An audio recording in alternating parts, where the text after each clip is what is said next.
Welcome back ख़वातीन और हज़रात।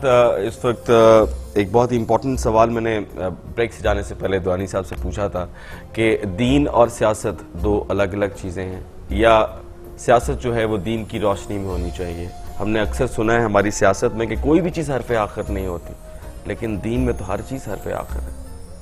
क्या कहेंगे? देखिए जनाब, एक मुसलमान अगर सियासत में होगा तो हमारी सियासत को मद्देनजर रख के सर सवाल मैं प्रेजेंटली जो देखिए, एक तो मैं असूली बात करूंगा, हाँ, फिर उसके बाद अमली बात आपकी फरमाइश पे कर दूंगा। टाइम शॉर्ट, अगर आप अमली बात कर रहे हैं तो ज़्यादा बेहतर है। असूली बात देखिए, असूली बात तो ये है कि एक मुसलमान जब सियासत करेगा तो इस्लाम की रोशनी में उसकी सियासत हो। आप इस्लाम और सियासत को मिलाना तो खैर उस पर भी लोग मुख्तलिफ बातें करते हैं, लेकिन बुनियादी तौर पे इसका मिलाप संगम जो है वो फ़र्द से होता है कि फ़र्द जब दीन को कबूल करता है, इस्लाम को कबूल करता है, तो फिर उसकी तमाम जो शख्सियत होती है उसका एक तो जनरल प्रिंसिपल्स हैं दुनिया के पूरी के और हर मज़हब के, उसी तरह इस्लाम के ज़्यादा रिफाइंड और ज़्यादा बेहतर वेल एक्सप्लेन्ड उसके सारे कॉन्सेप्ट्स हैं। तो एक मुसलमान जब सियासत करता है तो उससे उसकी सियासत जो होती है वो इस्लाम की रोशनी में होनी चाहिए। होता क्या है? होता यह है कि हमारा जो मुआशरे की जो रविश है वो हमारी जो दीनी तकाजे होते हैं उनके ऊपर वो गालिब आ जाती है। हमारे मुआशरे में झूठ है, हमारे मुआशरे में धोखा है, हमारे मुआशरे में फरेब है, हमारे माशरे में लूटमार है, हमारे माशरे में लूटमार और फिर लूटमार है। तो मैं तो अपने मुल्क के अंदर अपनी सियासत को किसी असूल, किसी दीनी ज़ाब्ते के तहत नहीं, बल्कि सिर्फ एक पेट के गिर्द घूमती हुई एक हकीकत समझता हूँ। अच्छा सर, अपने जाती मफादात के गिर्द घूमती हुई। आपने जवाब दे दिया, सही, बिल्कुल आपका जवाब बिल्कुल दुरुस्त है। अच्छा सर, मैं अगर देखती हूँ, सबको ही पता है कि हमारे नबी करीम सल्लल्लाहु अलैहि वसल्लम की ज़िंदगी सादगी का बेहतरीन नमूना है। उन्होंने कभी भी अपनी ज़ात से किसी को तकलीफ नहीं दी, हालांकि उनके पास बहुत पावर थी।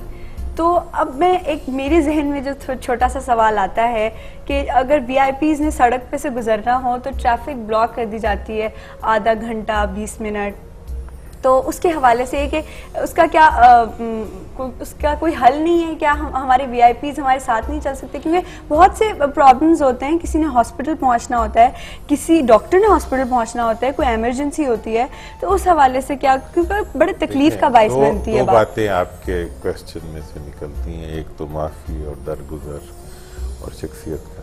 तो मैं आपको बताना चाहूँ कि इंतकाम से ज़्यादा बहादुर आदमी वो होता है जो किसी को माफ़ कर सके। इंतकाम की मौके और उसकी अख्तियार रखने के बावजूद जो दरगुजर कर सके वो ज़्यादा बहादुर आदमी होता है। और दूसरी बात यह है कि जहाँ तक आपका ये जो ताल्लुक़ है कि असल में जो अख्तियार होता है वो इंसान को कानून के ताबे रखता है असूली तौर पर, लेकिन हमारे मुआशरे के अंदर इख्तियार की जो तशबीह या तशरीह है वो ये है कि आप अपने आप को कानून से बालातर समझते हैं। क्योंकि आप बाख्तियार, एक वज़ीर आज़म साहब थे, उन्होंने एक सड़क के ऊपर एक जगह जो थी वो किसी को देना चाहिए, तो किसी ने कहा कि जनाबे वाला आप ये नहीं दे सकते क्योंकि ये तो पब्लिक प्रॉपर्टी है। तो उन्होंने कहा फिर मेरे वज़ीर आज़म बनने का क्या फ़ायदा कि अगर मैं छोटी सी जगह भी किसी को। तो मतलब ये है कि हम अबव द लॉ होना अख्तियार समझते हैं। अरे सर, इसमें ये है कि ये मेरा ख्याल है कि 63 साल से यही कुछ हो रहा है। हम किसी एक को स्पेसिफाई, मैंने तो नहीं, इसलिए किसी का नाम लिया। मैं एक जो है ना, मुझे ऐसा लगता है कि उसके पीछे भी अना ही है। सिफारिश हमारी एक बहुत बड़ी बीमारी है हमारे माशरे में, और सियासतदान अगर किसी की सिफारिश करता है तो अपने उस वोटर की करता कि जिससे उसने वोट लिया होता है। अगर वो उसकी जायज़ नाजायज़ काम नहीं करेगा तो वो जो वोटर जो है, जिसने नारे लगाए हुए हैं, जिसने पैसे खर्चे हुए हैं, वो कहता है वो मेरी गल नहीं मानी, अगली दफ़ा वोट नहीं देगा। तो इस पर मैं एक हदीस है, हज़रत आयशा से रवायत है कि एक बाअसर औरत ने चोरी की तो हुज़ूर हज़रत मोहम्मद सल्लल्लाहु अलैहि वसल्लम ने उसके हाथ काटने का हुक्म फरमा दिया। तो अहले कुरैश इकट्ठे हुए और हज़रत उसामा बिन ज़ैद ने रसूलुल्लाह सल्लल्लाहु अलैहि वसल्लम से माफ़ी की दरख्वास्त की। आपने बहुत नाराजगी का इजहार करते हुए फरमाया, क्या तुम अल्लाह ताला के कायम करदा हदूद में से किसी एक हद के बारे में सिफारिश करना चाहते हो? सर ये बात बहुत इंपॉर्टेंट है। तुमसे पहले उम्मतें इसी वजह से हलाक हुई, तुमसे पहले उम्मतें इसी वजह से हलाक हुई। जब कोई कमजोर आदमी गुनाह करता है तो उसको सजा दी जाती है, और जब कोई बासर आदमी गुनाह करता है तो उसे सजा नहीं दी जाती। फिर आप फरमाते हैं कि कसम है अल्लाह ताला की कि फातिमा बिनते मोहम्मद ने भी चोरी की होती तो मैं उनके भी हाथ काटता। ये है दीन, ये है इस्लाम, इंसाफ। लेकिन हमारे यहाँ क्या हो रहा है? हमारे यहाँ नतीजा तो सबको नज़र आ रहा है। ये हुक्मरानों की बात तो खैर हमारे हाथों से बाहर है। आम सतह पे भी आप देख लें कि अगर किसी का बच्चा कोई एक्सीडेंट करता है, उसमें कोई मर जाता है, उसका कोई नुकसान हो जाता है, तो ड्राइवर को पेश कर दिया जाता है, जी ड्राइवर ने एक्सीडेंट किया, केस उस पर डाल दिया जाता है। उसको लालच दे दिया जाता है कि जी तुम्हें 10 लाख दे देंगे, 8 लाख दे देंगे, 5 लाख दे देंगे। ये हमारे मसाइल चल रहे हैं। पिछले दिनों एक बच्चे ने, 15 साल के बच्चे जिसके पास लाइसेंस भी नहीं था, उसने हमारे ड्राइवर को हिट किया, साइकिल भी टूट गई, उसका बाजू भी टूट गया। तो हमने उससे कहा जी आपके बच्चे के पास तो लाइसेंस भी नहीं था, और अगर हम इसका FIR दर्ज करवाते हैं तो इसकी तो सज़ा है, और आप बराए करम इस ड्राइवर का इलाज करवा दीजिए। उन्होंने कहा नहीं जी हम तो इलाज नहीं करवा सकते, हम तो किसी गवर्नमेंट हॉस्पिटल में इसको भेज देंगे, मुफ्त में इलाज हो जाएगा। अब ये है कि उस बंदे के हाथ में प्लेट भी पड़नी है, उसको साइकिल भी चाहिए, 2 महीने वो जॉबलेस भी रहेगा। लेकिन क्या है कि वो चूंकि बड़ी बड़ी सिफारिशें हैं, आप उनके खिलाफ कुछ नहीं कर सकते। तो गरीब को सफ़र कर, जैसे कि आपने ये कहा ना कि जिस सोसाइटी के अंदर गरीब इंसान को उसके गुनाह की सज़ा मिलती है और अमीर बड़े बड़े जराइम से बच जाते हैं, तो वो सोसाइटी पे सरवाइव नहीं करती। अच्छा, उस सोसाइटी के अंदर फिर जिंदगी के इम्कानात ख़त्म होते चले जाते हैं, और आज हम उन्हीं हालात को फेस कर रहे हैं। जैसे अवाम होते हैं वैसे ही हुक्मरान होते हैं, ये भी एक एंगल जी बिल्कुल।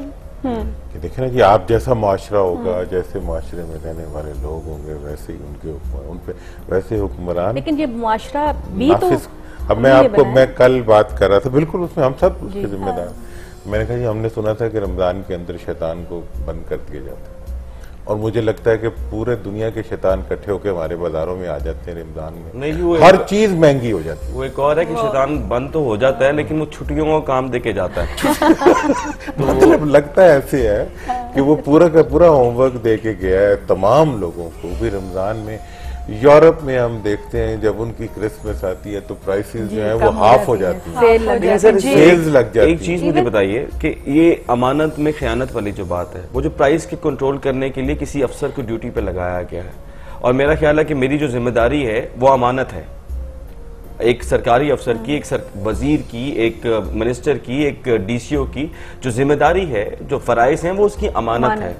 जब ये अमानत में खयानत की जा रही है तब ये देखें ना ये हाल हो चुका है। असल में इसमें एक जो बात चीजें by the law by the book, जैसे अब कीमतें होती हैं आजकल के माशरे में, डिमांड एंड सप्लाई के प्रिंसिपल पे कीमतें कंट्रोल होती हैं। पूरी दुनिया में कोई इंस्पेक्टर आके कीमतों को कम नहीं कराते, बल्कि होता यह है कि हुकूमत और पूरा निज़ाम जो है वो डिमांड को एंटिसिपेट करते हुए सप्लाई को इतना बढ़ा देते हैं कि उसके नतीजे में प्राइसेस जो हैं तो वो कम चली जाती हैं। मतलब कोई वहां पे दारोगा कोई डंडा लेके नहीं खड़ा होता कि यहाँ 50% कम कर दो, यहाँ 40% कम कर दो, बल्कि पूरा सिस्टम जो है वो रिस्पेक्ट करता है अपने सर्टेन इवेंट्स की, और अपने बाज जो उनके होती हैं त्यौहार होते हैं उनकी रिस्पेक्ट में वो उसको प्लान इस तरह करते हैं।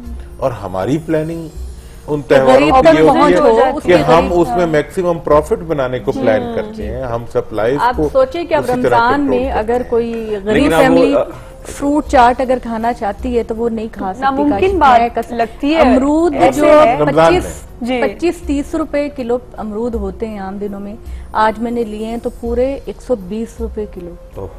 आप सोचें कि वो एक गरीब इंसान जिसकी मजदूरी भी पता नहीं इतनी है कि नहीं है, वो अपने बच्चे को अमरूद बहुत ही सस्ता सा फल समझा। आप इसकी चेन बनाए ना, वो अमरूद वाले ने पीछे से कितने का खरीदा, उससे पीछे के किसने खरीदा, वो करते करते करते करते आप एक जागीरदार तक पहुंच जाएंगे जिसकी वो बड़ी जमीनें हैं। ये डिमांड एंड सप्लाई का जो इशू है, कीमतों का इशू, अब देखें दुनिया में कीमतों को कंट्रोल करने के लिए अब ये रिक्वायरमेंट आ रही है, अच्छा ये इस वक्त कौम को सस्ता मिलना चाहिए, हमारी ये अवेलेबिलिटी है, इतना इंपोर्ट कर लो ताकि अवाम को फ्लडेड रहे मार्केट। अब सऊदी अरब में आप देख लें, मतलब कितने जितने वहां पे हाजी जाएं वहां पे मुर्गे की कीमत वही 10 रियाल रहती है, तो इसलिए कि दे इंक्रीज द सप्लाई। और दूसरी बात है कि जो आपने इवेंट्स की बात के बाकी ममालिक में जो है वो उसके रिस्पेक्ट में लो डाउन कर दी जाती है और हमारे यहाँ थोड़ा, हमारे यहाँ मुसाफिर के लिए कहा जाता है कि मुसाफिर को एक ऐसी कैफियत में होता है कि उसको हर तरह से फैसिलिटेट किया जाना चाहिए। हमारी मोटरवे पे या रोड साइड पे जितनी शॉप्स होती हैं उनकी प्राइसेस डबल होती द अदर शॉप्स। अब ये बेसिक जो इस्लाम के तसव्वुरात हैं, मुसाफिर की कैफियत, मतलब जो आप जब मुसाफिर जिस कैफियत, अगर आपकी इजाजत हो तो एक कॉल हमारे पास है। हेलो जी, अस्सलाम वालेकुम। वालेकुम सलाम जी, आप जरा अपना भाई, मैं अपने मेहमानों से ये पूछना चाहता था जी जी कि अगर कोई हमारे मुल्क में चोरी करता है तो हाथ काटने वाला कानून इधर लागू होता है जबकि इधर रोटी पूरी नहीं है। जी, आपका सवाल पहुंच गया। तो सर क्या कहेंगे इस सवाल के जवाब में? फिर वही बात है कि मैं तो ये लॉ नहीं है कि जी हाथ काटने का अगर कानून हो भी तो आपके सारे हुक्मरानों के दोनों हाथ कटे पड़े, तो बहुत बुरे लगेंगे हाथ कटे हुए। हाथ कटे हुए तो गरीबों के, लेकिन होगा क्या कि जैसे वो मैडम बता रही थी ना कि बच्चे ने मारा, ड्राइवर उन्होंने आगे कर दिया, तो होगा ये कि वो चोरी में तो वो पकड़े जाएंगे, आगे किसी गरीब को कर देंगे। अरे सर, एक मैंने शेख सादी की किताब में एक वाकया पढ़ा कि मिस्र का एक बादशाह था, सहरी के वक्त ना शहर का चक्कर लगा रहा था, तो देखा कि मस्जिद के करीब ना दो दरवेश किस्म के आदमी सर्दी में ठटर रहे हैं और अपनी उस हालत का जिम्मेदार अपने उस बादशाह को कह रहा है कि देखो हम तो यहाँ सर्दी में ठटर रहे हैं और खुद वो आराम से महलों में बैठा हुआ है। तो एक कहता अगर ये बादशाह जन्नत में पहुंच भी गया ना तो मैंने जन्नत में नहीं रहना।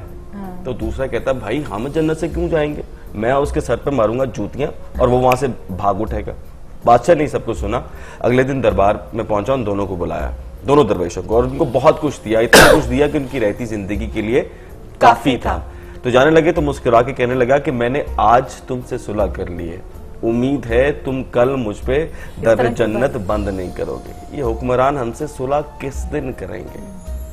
देखिए जी, जब ये अपने मफादात से मोहब्बत और सुलह इनकी खत्म होगी, जब चोरी से सुलह इनकी खत्म होगी, मैं अपने आप को कोई मुबारक करके बात नहीं कर रहा, मैं जनरल टर्म्स में बात कर रहा हूँ कि मतलब हमारा जो इस वक्त मुआशरे का सबसे बड़ा मसला है, वो मसला हमारा यही है कि हम अपने आवाम को ना इंसाफ दे पाते हैं, ठीक है, न कानून दे पाते हैं, न तालीम दे पाते हैं, न जिंदगी में आगे बढ़ने के बराबर मौके दे पाते हैं, ना उन्हें इज्जत दे पाते हैं, ना उन्हें कानून दे पाते हैं। तो जब हम कुछ भी माशरे में गवर्नेंस की कोई भी शक्ल उन्हें हम नहीं दे पाते, उसके बाद हम मुआशरा और कौम की तवक्को रखते हैं, ना कौम बन पाती है ना मुआशरा बन पाता है। लेकिन सर आप जैसे सेंसिबल आदमी, पढ़े लिखे आदमी जो दीन का भी फहम रखते हैं, आप अपने साथियों को ये तो बता सकते हो कि भाई थोड़ा सा खुदा का खौफ करो, अल्लाह को जाके जवाब देना है। मैं इसके आपने बड़ा आप कितने जनाजों को कंधा देते हैं, कितने बड़े बड़े लोग गए हैं। सर बड़ा अच्छी बात की, मैं बिल्कुल इसके बाद हम जरूर इस बात करेंगे। एक ब्रेक का वक्त हो गया और फिर एक सवाल जो है मैं छोड़े जाता हूँ आपके सवाल के साथ ही। मुझे ऐसा लगता है कि हमारे मसाइल का हल जो है एक ऐसी गोलमेज कॉन्फ्रेंस है जिसमें तमाम लीडर्स बैठे हों और बीच में अल्लाह ताला की किताब और मोहम्मद की सुन्नत रखी जाए और कहा जाए कि बोलो तुम्हारे कितने मसाइल हैं। हम देखते हैं कि क्या इस किताब में और उसकी सुन्नत में इसके मसले का हल है कि नहीं है, और मुझे कोई शक नहीं है कि हमारे सारे मसलों का हल अल्लाह ताला की हिदायत वाली किताब और उसकी मोहम्मद की सुन्नत में है। ख़वातीन और हज़रात, एक छोटे से ब्रेक के बाद हम दोबारा वापस आते हैं और अपना और अपने रोज़ों का बहुत ख्याल रखिएगा। मिलते हैं इस छोटे से कमर्शियल ब्रेक के बाद।